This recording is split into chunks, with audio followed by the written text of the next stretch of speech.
The final project for this class is an individual informative speech with a visual aid. It is worth 200 points and it is due on the last day of our class, which is Saturday, August 3rd. This is instead of taking a final test. For this project, each of you will be choosing an informative topic of your choice.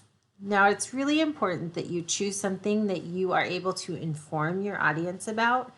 This is not a time to persuade or change our way of thinking, and it's not a time to give us a personal narrative about your life history. Rather, you're going to inform and tell us about a topic of your choice. Topics will need to be approved by me, and I've given you some guidelines here about what you need to follow for these presentations. So make sure you read through those guidelines before choosing your topic. It's pretty wide open about what you would like to use for your topic. I encourage you to think about your own life, your own interests, and see if there might be something there that you would like to inform us about. Or if there's something that you would like to learn more about, this could be a really great opportunity because you do need to do research and include that within your speech. In the past, students have chosen a huge variety of different topics to inform us about. I've heard speeches about dental hygiene, dog mushing,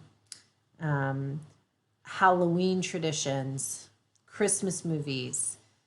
I've heard speeches about rafting in Alaska, cross-country skiing, downhill skiing, other types of hobbies like that relate to students here in Alaska, healthy eating habits, just all kinds of different things that students have been passionate about in the past that they have shared with the class. So be thinking about what might work for you and your topic choice. During week 2, you will be submitting an idea or two to me to make sure that it will work for this project, and I will give you feedback on that. I've given you an example here on the screen of how something would move from informative to persuasive or narrative. So if you took the idea of dog mushing, an informative speech would tell us about the history of dog mushing, how it works, how it's important to people in their everyday life here in Alaska. If you were writing a persuasive speech, you would be trying to convince each of us to try dog mushing and to buy our own dog sled team and to become a dog musher. If you were telling a personal narrative, it would turn into a story about how when you were dog mushing, you did this, this, and this. So I do care about your personal experiences, but this is not the time to share those with me or with the class. So it needs to stay strictly informative. You are required to have a visual aid for this speech.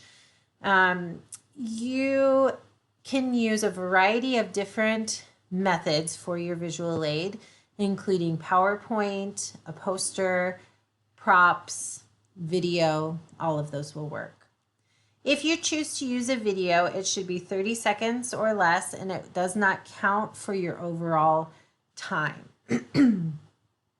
For this speech, you are aiming for a 5-minute speech. Now, it's pretty tough to land right on 5 minutes, so you have a 30-second window on each side. So in order to not lose any points, your speech will need to fall between 4 minutes and 30 seconds and 5 minutes and 30 seconds. I do ask you to include research for this speech. I'm looking for 2 to 3 different sources that relate to your topic. In week 2, there is a PowerPoint that goes through the 8 competencies. Within that, I talk about what appropriate sources could be used within your speech. Please make sure that you watch the videos and read through that PowerPoint that's included in week 2, because it gives you tons of details about the 8 competencies, which are included at the end of this handout, but I'm not going to go into detail about them now. So week 2 is where you can find that information. Other requirements for this speech. You will submit your speech on Blackboard using the discussion board. So again, you can access the discussion board right here where it says group discussion board. You choose your group and click on group discussion board. If you scroll all the way down, you'll find the submission for the final informative speech. Once you have it recorded, you'll do create thread. Please make sure you include your name in the subject line.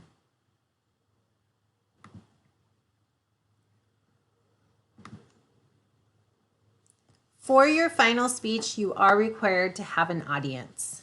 You can have any 5 people that you choose. They need to be over the age of 18.